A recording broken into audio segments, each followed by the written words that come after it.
Қайырлы күн, сіздермен Раушан. Менің YouTube каналыма қош келдіңіздер.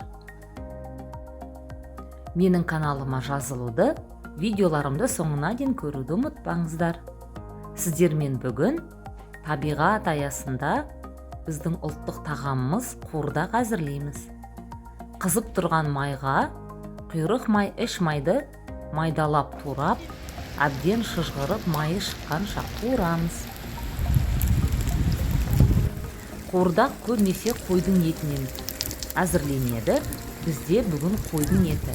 Бірақ жыл мезгіліне қарай сиырдың, жылқының етін де қуырдақ етіп әзірлеуге болады. Міне көріп тұрғандарыңыздай май осылай әбден шыжғырылып қуырылып, майы бөлініп шығады. Шыжғырылған майдың үстіне қойдың сүйек еттерін саламыз. Келесі кезекте сүйектердің үстіне ет салынады. Етті қатты майдалап турамаңыздар, себебі піскеннен кейін тағы да кішірейеді. Қуырдаққа қойдың барлық мүшелері салынады. Міне жерде жүрек салынды.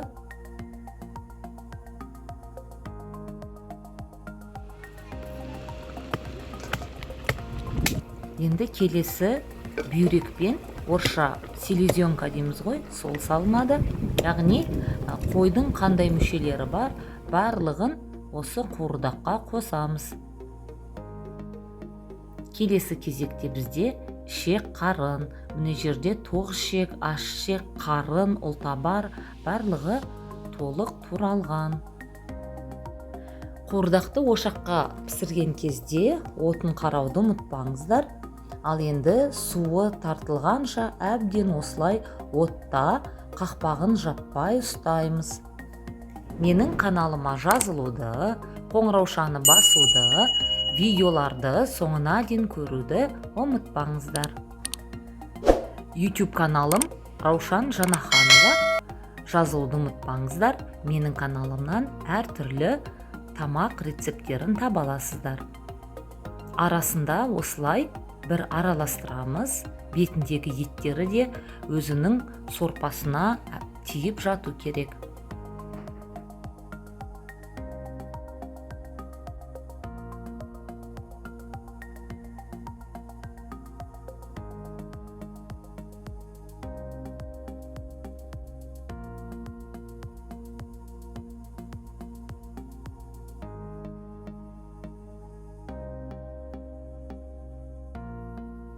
Ұлттық тағамымыз қуырдақты табиғатта немесе үй жағдайында осылай ошаққа пісірсе, ыстың иісімен, ыстың дәмімен, өте әдемі болып піседі.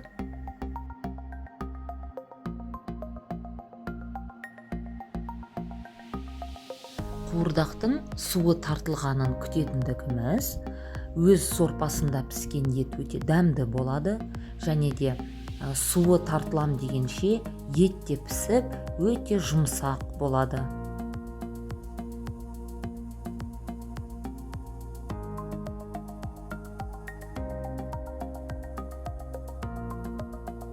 Суы тартылғаннан кейін қуырдақтың өз майы шығады.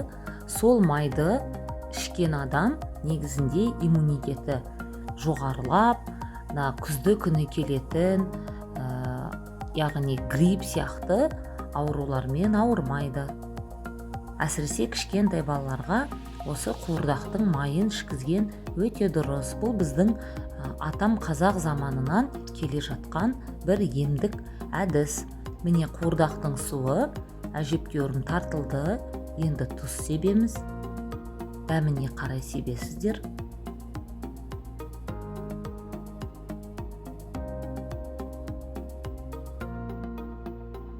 Сонымен қатар суы тартылып тұз қосқаннан кейін міндетті түрде пияз қосыңыздар. Ол бір өзінше ерекше әдемі дәм береді. Пиязды өз қалауларыңызға қарай қоссаңыздар болады. Міне жерде менде 3-4 пияз. Ал енді келесі бұл паприка. Паприка қоссаңыздар әдемі ерекше бір дәм және де еттің түсін өзгертуге өз септігін тигізеді. Байқасаңыздар, біздің қуырдақ пісуге аз ғана қалды, суы түгелімен тартылды, тек қана таза майы қалды. Осы кезде біз бауырды саламыз, суы тартылып піскеннен кейін, өйткені бауыр өте тез піседі. Оны ерте салып қойып ұзақ ұстасаңыздар, онда бауыр қатты құрғап және де жұмсақтығынан айырылады, яғни қатты болып қалады. Ал енді картоп саламыз. Бұл да өз талғамдарыңызға қарай. Бізде кішкентай балалар картопты жақсы көргендіктен осылай салдық. Бауыр мен картоп бірдей уақытта піседі. Және де тағы да пияз қоссаңыздар болады. Тура осылай суы тартылғанша пісіріп, кейін картоп, бауырды салғаннан кейін тағы да бір шыныдай су қосып, бір бұқтырып пісірсеңіздер, қуырдақтың еті өте жұмсақ болады. Тіпті ішек қарын да өте жұмсақ болып піседі. Міне, бізде қуырдақ дайын. Байқасаңыздар, бір қазан сорпасы болған, сорпасының бәрі тартылып кетті. Енді бұл қуырдақтың қайнап жатқан дауысын, аңқыған иісін, тіпті бір білмеймін, піскен иісін дейге, оны камерамен жеткізу мүмкін емес. Бұндай қуырдақты пісіріп, осындай рецептпен дәмін көру керек. Міне, қолмен ақ, бір қолдың өзімен үзіп тұрмын. Өте жұмсақ, қолмен ақ езуге болады етті.